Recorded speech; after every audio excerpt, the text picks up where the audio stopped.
This is the fastest way to level up the field passes in Madden 23. We're talking broken plays, best challenges, and even a secret strategy to help you hit max level fast. So to start, let's talk about the broken challenges. Each of these challenges is going to be paired to a milestone that you're trying to complete. Let's start with the rushing milestones. For these, you're going to want to enter into the early access challenges and choose the challenge titled Going the Distance. Set the difficulty to easy and then just run end around plays. These are going to give the ball to your wide receiver, who should be one of the fastest players on your team. If you want to make this even more effective though, I'd recommend going and getting Tyreek Hill or Jalen Waddle. Once your team's good enough at blocking, you should be able to go for one play touchdowns and get these done really quickly.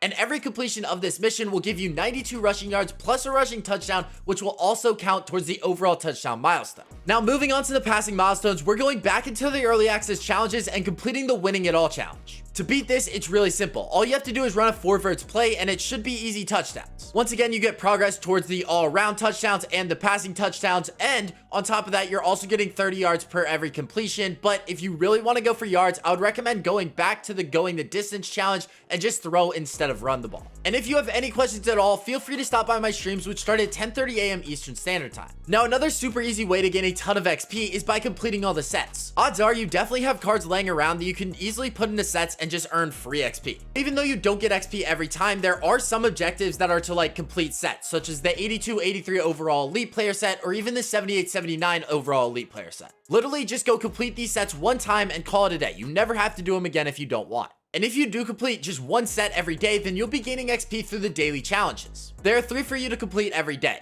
Complete a set, gain 200 offensive yards, and open a pack. For starters, go and open your daily get a player pack for only 500 coins. This will allow you to complete one of the objectives, plus you can make coins by just selling the player. After that, you can easily knock out the 200 yards. Normally, I would just say to play the game naturally, but if you don't have that much time, then just load into solo battles and knock it out real quick. Now for this set. I know a ton of people have been saying just to complete the first set you see, but I would personally recommend you complete the 70-71 rookie set. This only requires you to put in 171 plus gold, so it should be easy to complete every day. It's literally that simple. You can easily just jump up tiers fast in Madden 23 if you just come in, log in, and complete these simple tasks every day. And on top of these daily tasks, one thing that you're going to realize really quick into Madden is that the competitive pass objectives are super simple with solo battles. The competitive pass includes head-to-head seasons, MUT champs, and solo battles, and the objectives are all combined. So even if a player doesn't like to play online against other players, they can still knock out the objectives by just playing solo battles. And even if you are one of those players that likes to play head-to-head, it's still crucial that you play solo battles because you can easily beat the CPU, resulting in progress towards the milestones that we talked about earlier in the season passes. And on top of all that, you're also getting the solo battle rewards to improve your ultimate team with. Overall, it's just a really solid thing to do in Madden 23's ultimate team.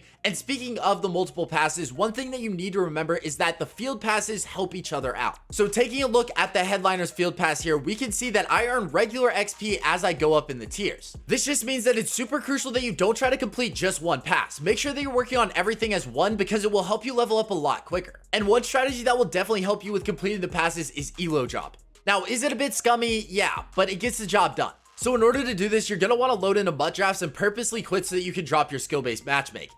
Once you do this like 6 or so times, you can then load into the game and play against actual bots. This strategy will definitely help those of you trying to grind out milestones on some of the field passes, but it is frowned upon because instead you could actually just play the game or just complete the cheese challenges that we talked about earlier in the video. And if you want to learn a crazy coin making method that makes you millions of coins in Madden 23, then check out the video on your screen right now because I'm done.